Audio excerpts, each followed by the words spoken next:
Hello, this is Pastor Ron and Val reading for you today from My Big Book of Bible Stories by Phil Smouse. We're on page 70, The Fiery Furnace, from the book of Daniel.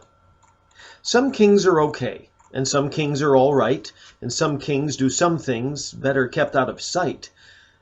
Oh, but now and again, though you pray, and you must, you wind up with a king who's just chock full of nuts.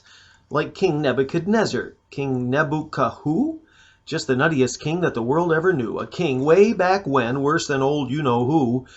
Oh yes, even those kings were completely nuts too. For one day, as Neb sat on his kingly behind, as he did his king thing, it popped into his mind.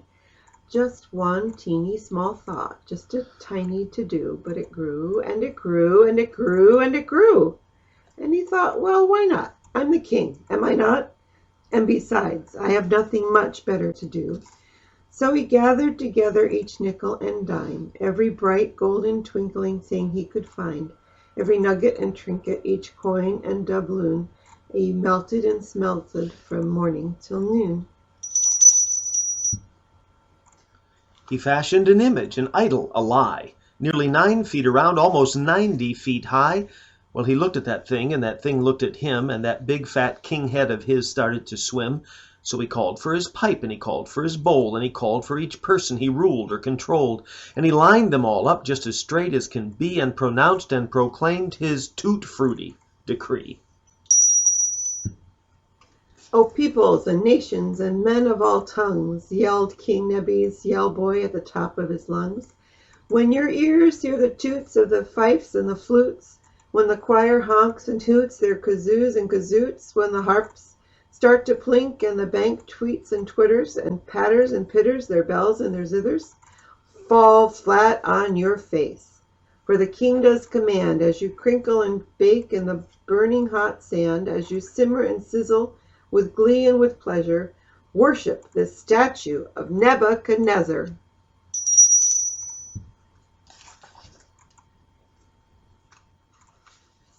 So every last person of every belief, every doctor and lawyer and Indian chief fell face down in the sand at King Nebi's command, and they worshipped the idol he made with his hand. Oh, and oh yes, by the way, if you will not obey, on the day you do not, said the king, you will pay. For I've stoked up my furnace red hotter than hot, and that's right where you'll go if you dare to do not. So as you may have guessed, and as most people would, all those folks followed orders and followed them good.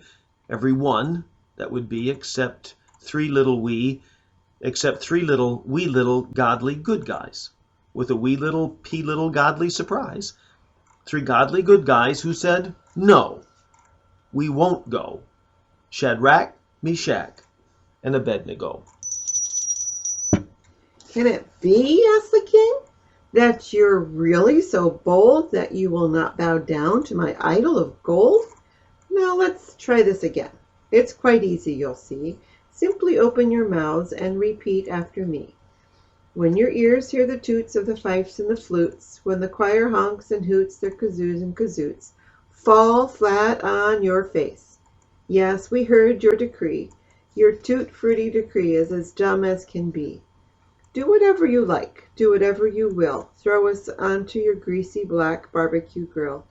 But your burning red hotter than hot as can be, flaming fiery red furnace won't burn us, you'll see. For God is our God. He is God, and we vow. If he saves us or not, we will not ever bow. Oh, but Neb wasn't kidding. No, Nebi was nuts from one end to the other, no ifs and no buts.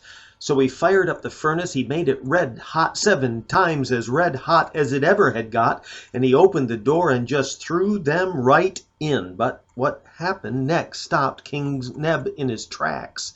His big tummy flip-flopped, his heart melted like wax, and his 2 big bug eyes popped right out of his head as he looked in that furnace and quietly said, I thought we threw 3 little godly good men down there into that fiery red furnace just then. Oh, but looky at that. Well, now, what do you know? I see 4, and one looks like an angel. Oh, no. Their ropes were untangled, their clothes are unburnt. They're just waltzing and schmaltzing around like they weren't even wound up and bound up and frittered and fried. Get them out of there now, get them out, the king cried. So those three walked right out just as cool as you please, as King Nebi fell down on his knobby king knees and yelled, "Praise be to God, for at last I can see the God that I made all by myself, made by money and power, by strength and by wealth. Throw that stuff in the fire and it would have burned. Oh, but thanks to you godly good guys, I have learned that I cannot make God.